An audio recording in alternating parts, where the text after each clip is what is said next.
Si tu veux acclamer le Seigneur, il faut bien l'acclamer. Amen. Acclame bien. Amen. On ne s'est pas compris. La Bible dit dans le livre de Psaume 103, mon âme bénit le Seigneur et tout ce qui est en moi le bénit. Alléluia. Alléluia. Ne serait pas non, non sois là, tu apprends ton réveil et puis ça va t'aider. Alléluia. Donc du coup j'ai compris que les mains que j'ai là c'est pour qui? Il dit tout ce qui est en moi bénit son nom. Alléluia. Les pays que Dieu t'a donné c'est pour qui? C'est pour lui. Il dit tout ce qui est en moi le bénit. Dieu t'a donné les bras, il t'a donné la voix, il t'a donné les mains. Est-ce que tu peux t'élever? Tu vas sauter, tu vas pousser des cris de joie. Tu vas dire Alléluia, Hosanna. Celui qui est assis sur son trône, son trône de gloire, qui est élevé d'éternité en éternité. Celui qui nous avait été promis, il revient bientôt. Nous t'acclamons en précieux ta présence. Est-ce que tu veux pousser des cris de joie?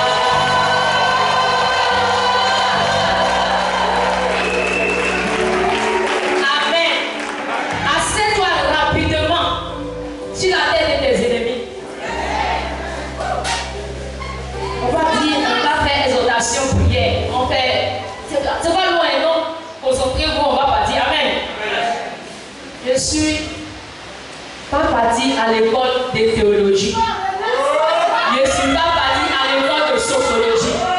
Je ne suis pas parti à l'école de ce que tu peux savoir. Émologie, toutes ces choses-là, je ne suis pas parti. Mais c'est parce qu'un jour, j'étais assise et quelqu'un parlait et je prenais note. Amen. Et c'est cette note-là. Aujourd'hui, je vais m'appuyer sur ça pour te donner quelque chose. Amen. Donc, quand on parlait de la prière. Mais ce qui m'a choqué, quand j'ai commencé à réfléchir, j'ai compris que, ici, nous, enfants de Dieu, j'ai compris que nous, chrétiens des miels, nous, peuple de Dieu, qui disent que nous sommes nés de nouveau, Jésus a payé un si grand prix pour nous. Nous, quand nous sommes éprouvés, quand nous sommes dans les difficultés, quand nous vivons des situations difficiles, quand nous vivons des situations où nous pensons qu'il n'y a pas la solution, c'est en ce moment-là, nous quittons la présence de Dieu. Donc du coup, il dit, Seigneur, on ne sait pas ce qu'est la prière. Alléluia.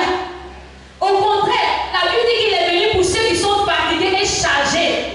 Et celui Dieu va nous décharger de ce fardeau-là. Donc si tu vis une situation que tu penses que c'est humainement parlant devant les hommes est impossible, c'est dans la maison de Dieu qu'on ne peut pas trouver la solution. Mais pourquoi quand ces situations arrivent, tu quittes la maison de Dieu? Quand les difficultés arrivent, tu te sépares de la présence de Dieu. Mais Dieu, dans sa miséricorde, a créé un lien pour que nous puissions communiquer avec lui. Alléluia. C'est pour ça que ce matin, la prière c'est quoi? On a tout dit, Seigneur, tu as qualifié ton serviteur. Est-ce que dans sa maison on peut parler? Il a tout dit. Mais je pense qu'il y a une petite révélation qui a boosté ta foi à rentrer en nous pour ce matin. Alléluia. Nous connaissons tous que la prière est un dialogue. Ce n'est pas un monologue. Du fait que nous parlons à quelqu'un, nous dialoguons avec la personne. Donc le premier point, tu peux noter que la prière est un dialogue. Amen, amen. Et dans ce dialogue-là, j'étais ici à la prière, on finit par apprendre à la prière des femmes hier. Et j'ai posé ce test-là à les moments qui étaient là. Et puis j'ai besoin des réponses. Je ne sais pas ce qu'il veut dire la prière. Et j'ai compris moi-même que le dialogue que nous disons que la prière est un dialogue. Combien de fois nous partons dans la présence de Dieu pour échanger avec lui? J'ai réalisé que nous, enfants, nous, mères, nous, pères, nous avons l'habitude de communiquer avec nos enfants. Nous avons l'habitude de communiquer avec nos maris. Nous avons l'habitude de communiquer avec ceux que nous aimons. Nous dialoguons, nous échangeons. Et celui qui est mort à la croix de Golgotha pour nous. Combien de moments, combien de temps nous passons dans sa présence pour communiquer? Est-ce que ce n'est pas bizarre? On dit que la prière est un dialogue. La prière est une communication entre nous et Dieu. Mais nous prenons plaisir à communiquer avec nos époux, nos maris, nos femmes, c'est qui n'est pas mauvais. Mais celui-là qui nous donne cette bouche de rentrer en relation avec cette personne, combien de fois nous communiquons avec lui? La question est posée ce matin. Combien de fois tu communiques avec ton Dieu? Si vous êtes d'accord que la prière est un dialogue. Pourtant, c'est par ce biais de cette prière-là que nous pouvons recevoir beaucoup de choses venant du Créateur. Amen. Donc, sur cette base-là, si tu voyais que tu échangeais plus au dehors avec les autres, il faut que tu reviennes échanger avec ton maître. Celui-là qui est ta source, celui-là qui te donne le souffle, celui-là qui permet que tu puisses te tenir pour sortir, aller vaquer tes occupations. Pour comprendre plus passer de temps dans sa prison. Amen, amen. Le deuxième point, je veux que tu retiennes que la prière est un style de vie. Alléluia. Tu peux être joli, propre, zo. Mais si il n'y a pas la prière en toi, les vêtements que tu as portés est une boue. Les vêtements que tu as portés n'ont pas de valeur. Parce que quand tu deviens une vie, tu as le style de la vie de prière en toi. Même si tu portes foncé, quand on voit la gloire de Dieu dedans. Alléluia. Parce que ce qui est en toi reflète sur toi. Amen, amen. Donc, toi qui sais ce matin que la vie de prière est un style de vie, je veux que ta manière de vivre avec ton Créateur, ta manière de rentrer en communion avec ton Créateur, rentre dans une autre dimension. Alléluia. Un autre point, je vais dire ici. La prière est une nécessité pour l'enfant de Dieu. La prière est une nécessité pour l'enfant de Dieu. Telle l'eau de vie, telle l'eau de robinet est une nécessité pour la croissance de tout être humain, bien-aimé, chrétien, enfant de Dieu. La prière est une nécessité pour ta vie. Alléluia. Si tu ne pries pas, c'est comme si tu ne bois pas l'eau. Qui peut s'en passer de l'eau? La prière est une nécessité, bien-aimée. La prière n'est pas une option. Tu as eu bac, on dit tu peux aller faire bac A, bac B. Tu as le choix de choisir d'aller en A ou en B. Mais ici, tu ne peux pas choisir parce que c'est une obligation pour toi. C'est ce biais-là que tu vas utiliser pour communiquer avec ton maître. Si tu ne priais pas, femme de lièvre, si tu ne priais pas, enfant de Dieu, je t'annonce cette information que la prière est une obligation. Si tu dis que tu as accepté le maître, comment tu vas communiquer avec ton maître? Pour celui-là, tu as renoncé à tout et tu es dans sa présence. Si tu n'as pas une vie de prière, comment tu vas communiquer? Du coup, la prière est une nécessité pour tout enfant de Dieu et de nouveau. Alléluia. Est-ce que tu es d'accord avec ça? Là, vous savez.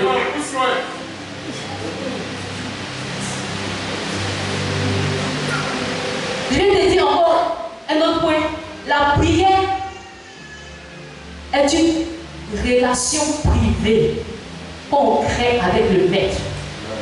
La prière n'est pas une relation publique. Maman, viens voir. Je prie d'elle. Ce n'est pas de ça qu'il s'agit. Mon frère, viens voir. Je suis enflammé. Alléluia. La prière est une connexion privée avec le roi. Alléluia.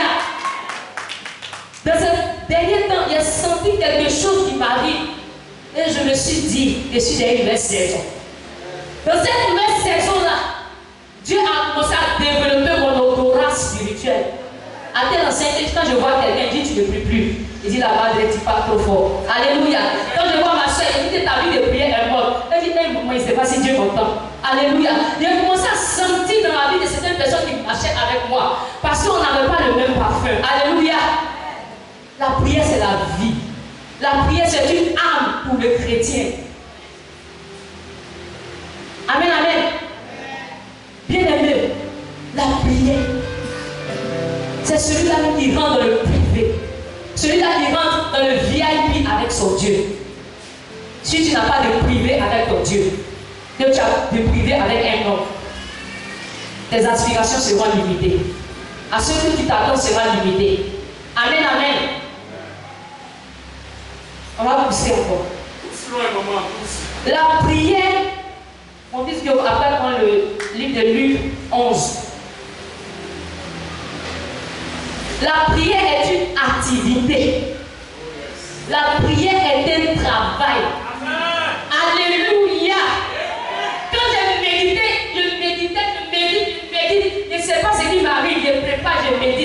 dors, je médite. Je ne sais pas ce qui se passe. Il dit, Seigneur, je suis dans une belle saison. Alléluia. Il dit, Seigneur, je suis tombé sur ce verset. De Luc 11, verset 1, je pense bien. Lis-moi, mon fils. On dit, le Seigneur partait sur le mont, sur les montagnes, pour aller prier. Il partait prier sur les montagnes. Après l'enseignement, il est revenu. Un de ses disciples, pour lire la parole là, il faut bien comprendre.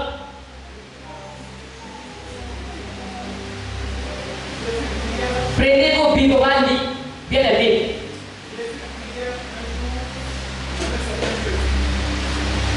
Prends ta Bible, on va lire ensemble. Mon fils, on va lire ensemble. Levez-vous, on va lire ce verset-là. Après ta Bible, on va lire ensemble. 1, 2 et 3, lisons. Jésus priait un jour avec ses deux. Lorsqu'il fut achevé, un de ses disciples lui dit, Seigneur, enseigne-nous à prier, comme Jean l'a enseigné à ses. Alléluia. La prière est un travail. On doit apprendre à prier. Jésus qui marchait avec ses disciples, la Bible dit qu'il s'est retiré et il est allé sur les montagnes pour prier. Et ce jour-là, à son retour, ses disciples, elle a arrêté pour dire, Seigneur, montre-nous le chemin, montre-nous la voie, comment on prie, enseigne-nous la prière. Du coup, j'ai compris que la prière, c'est un travail. Donc, quand tu viens, tu acceptes Jésus de Nazareth, tu ne sais pas prier. Du coup, le pasteur va t'apprendre comment prier. Le pasteur va t'apprendre comment faire des préparations. Le pasteur va t'apprendre beaucoup de choses qui sont liées à la prière. Bien aimé, si tu ne savais pas ces choses, la prière est un travail. Alléluia. Quand je pousse encore dans les Écritures, dans le livre de Luc, je pense bien, Luc 22, le verset 39 m'a percuté. La Bible dit que Jésus est allé sur le mont des Oliviers. Et ce jour-là, la Bible nous dit que la prière était pour Jésus une coutume. Alléluia. La prière était pour le maître une coutume. Bien aimé enfant de Dieu, qu'est-ce que tu sais comme coutume? Chez nous ici, on ne s'éteint pas à minuit. Chez nous ici, on ne valait pas le soir. Chez nous ici, on ne fait pas ceci. Amen, amen. Mais je vais t'annoncer, je vais te donner cette information. En tant qu'enfant de Dieu, nous devons faire la prière une coutume. La coutume, c'est que quand tu arrives dans une maison, on ne dit pas pourquoi c'est comme cela. Mais une fois que quelqu'un arrive, on dit on fait comme ça. Chez nous, on prie à telle heure. Chez nous, il y a tant de prières. Chez nous, il y a celui de prière. À telle heure. La prière est une coutume, bien aimée. Est-ce que nous relayons cette coutume de génération en génération?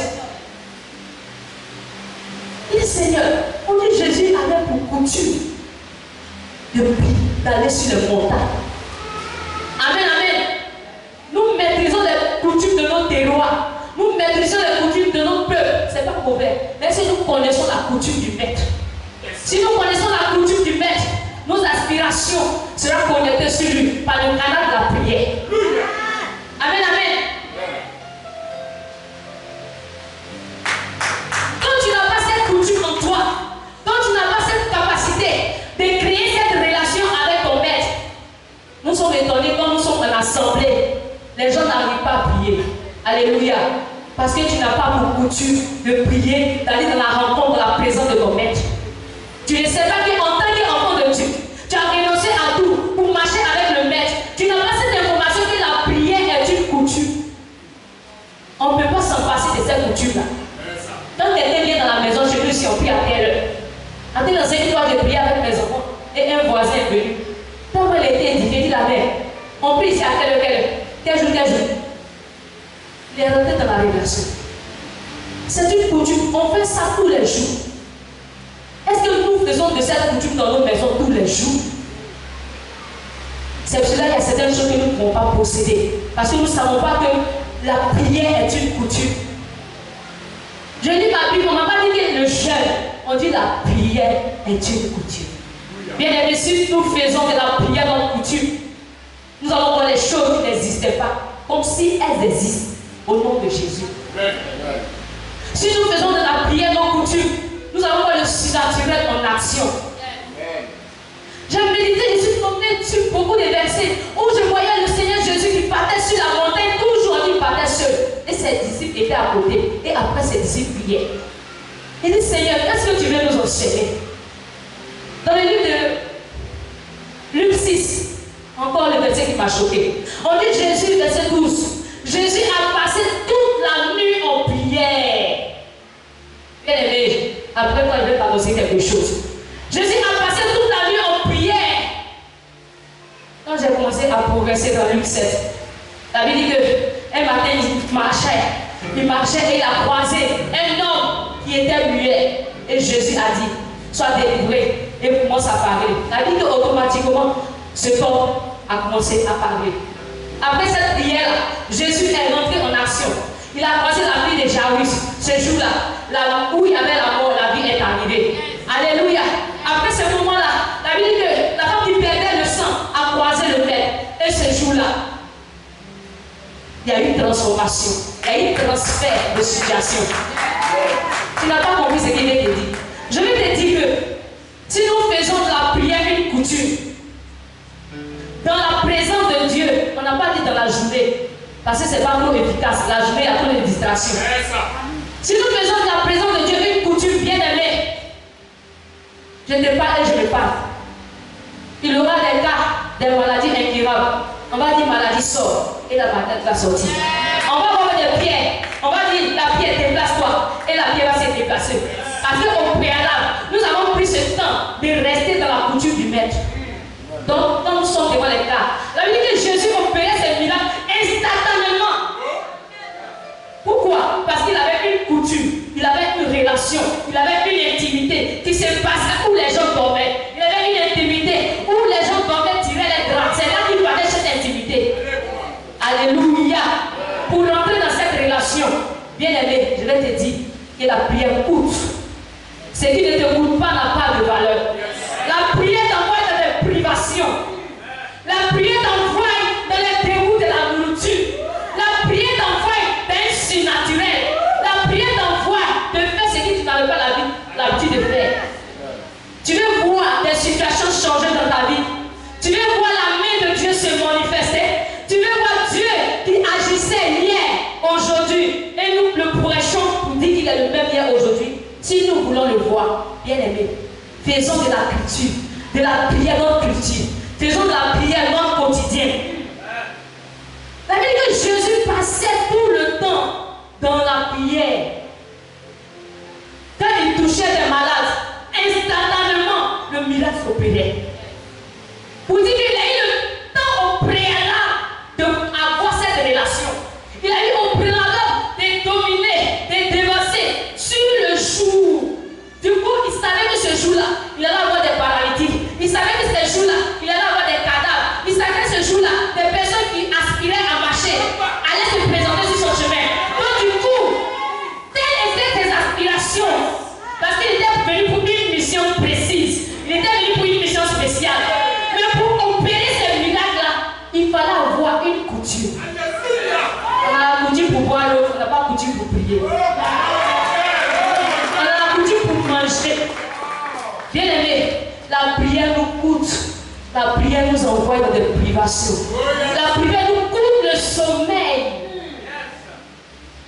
Bien aimé, si tu sais ces choses et tu les mets en pratique, alléluia. Dans la maison de Dieu, il n'y a pas de petit témoignage. Mais je dis ça pour rire un peu. Et le peuple va rire un peu. Quand il a commencé à rentrer dans cette saison, il dit Seigneur, je vais au marché.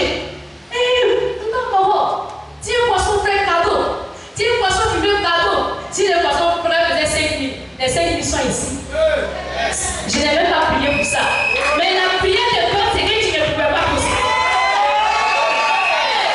La prière de Dieu, c'est que tu ne pouvais pas posséder. C'est que tu ne pouvais pas posséder. Que ce matin soit un point de contact au nom de Jésus. Quand tu rentres dans la prière, tu ne cherches pas que les gens te voient. C'est le Seigneur qui commence à te positionner. Je veux bénir Dieu au passage pour ma vie, Madame Adjumani Mireille. Elle a été dans une révélation très proche. Le jour-là où je partais intervenir, mon portable sort de ma bière. Elle dit maman, il ne te dérange pas. Oh ma maman chérie, ma maman que j'aime. Je veux que cette année-là, on puisse t'inviter. Je veux que cette année-là, on ceci. Je veux que cette année-là, mon papa te fasse ceci. Il dit alléluia, tu l'as donné dans la révélation.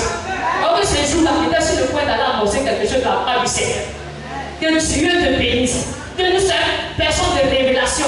Nous sommes des personnes qui sont nées pour accomplir ce que Dieu a prévu pour nous sur cette terre. Que nous ne sommes pas des personnes qui accompagnent les gens. Mais si nous savons prier, si nous savons réfléchir ces choses-là, nous allons posséder ces choses. Alléluia. Il était là à méditer dans ma parole. Et puis le père passe. Il dit chérie, ta Bible là s'est déchirée. Il dit, hey, il y a un réma qui a sorti là-bas. Avant que ça va se faire, il faut qu'il y ait un réma sorte. Il dit, c'est les enfants qui sont à méditer dans le dessus.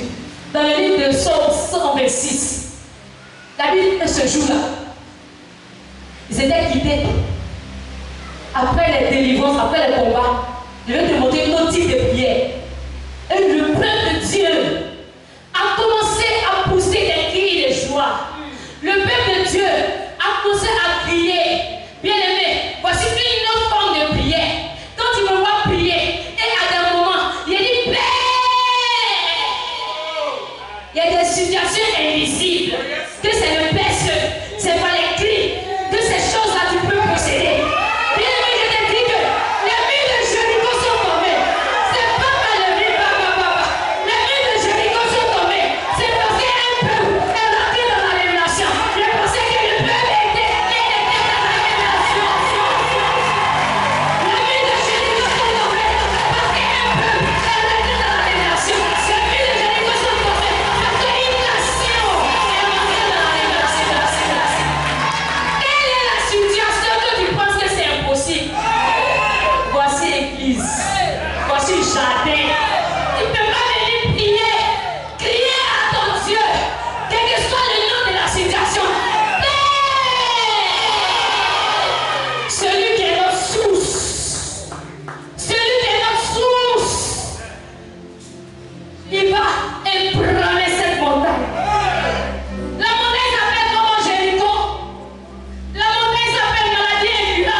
Elle a mis pleurs.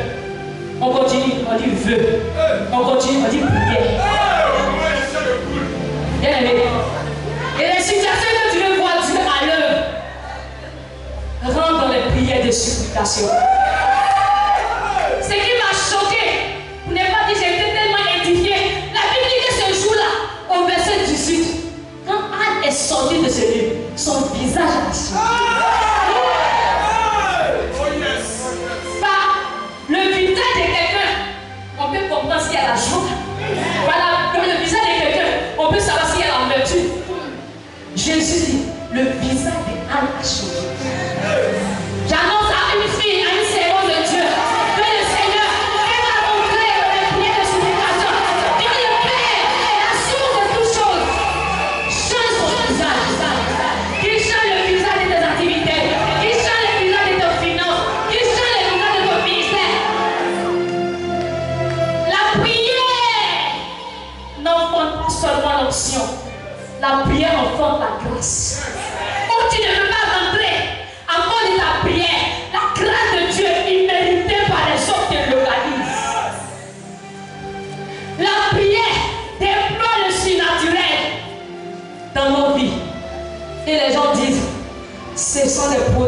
aux yeux. Parce que ça vient de l'Éternel. Seigneur, je veux te dire merci.